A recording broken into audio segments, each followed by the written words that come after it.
Hello students, আমি Nitish sir জ্ঞানজ্যোতি coaching সেন্টারের পক্ষ থেকে তোমাদের প্রত্যেককে জানাই আরও একবার স্বাগত।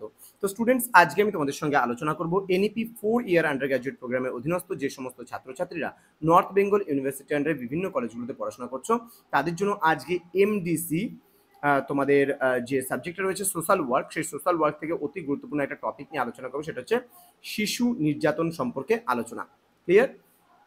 তো শিশু নির্যাতন সম্পর্কে আলোচনা তোমাদের এটা 2 বা 3-এর মতন করে আসতে পারে পরীক্ষায়। তো খুব ভালো করে তোমরা অবশ্যই এই কোশ্চেনটা পড়বে, এবং যারা এখনো আমাদের চ্যানেলটিকে সাবস্ক্রাইব করোনি তারা অবশ্যই চ্যানেলটিকে সাবস্ক্রাইব করে পাশে থাকা বেল আইকন অল প্রেস করে দেবে, যাতে নেক্সট টাইম থেকে কোনো ভিডিও আপলোড করলে তার নোটিফিকেশনগুলো তুমি পেতে পারো। এছাড়া অনলাইনে তোমরা যদি আমাদের থেকে নোটসপত্র সমস্ত কিছু পেতে চাও, যোগাযোগ করো আমাদের অফিসিয়াল নাম্বার 7076398606 নাম্বারে, অথবা 6295916282 নাম্বারে। চলো শুরু করছি আজকের ক্লাসটা। তোমাদের সঙ্গে শিশু নির্যাতন বলতে আমরা কি বুঝি। দেখো, শিশু নির্যাতন একটি জটিল এবং বহুমাত্রিক কিন্তু সমস্যা। এটিকে কেবল একটি ঘটনার মাধ্যমে কিন্তু সংজ্ঞায়িত করা কিন্তু যাবে না, এটা খুব কঠিন একটা ব্যাপার হয়ে পড়বে। ব্যাপক অর্থে কি বলেছে? শিশু নির্যাতন হলো প্রাপ্তবয়স্ক বা ক্ষমতাবান কোনো ব্যক্তি কর্তৃক এমন কোনো কাজ বা অবহেলা করা যা শিশুর শারীরিক, মানসিক, আবেগিক এবং যৌন বিকাশে বাধা সৃষ্টি করে এবং ক্ষতি করে অথবা ক্ষতির ঝুঁকি কিন্তু তৈরি করতে পারে। এবার কাকে বলছে যৌন নির্যাতন?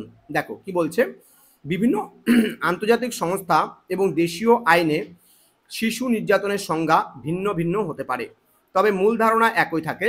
সাধারণভাবে শিশু নির্যাতন বলতে বোঝায় নির্যাতনকারী সাধারণত শিশুর তুলনায় বয়সে বড় এবং ক্ষমতাবান হয়ে থাকে। দেখবা যে যেমন সেক্সুয়াল হ্যারাসমেন্ট হয় ছোট ছোট শিশুদের ক্ষেত্রে, ফিজিক্যালি তারা নির্যাতিত হয়। তো বলছি এটি বাবা মা, অভিভাবক, শিক্ষক, আত্মীয় বা অন্য কোনো পরিচিত বা অপরিচিত ব্যক্তি হতেও কিন্তু পারে এই বিষয়টা।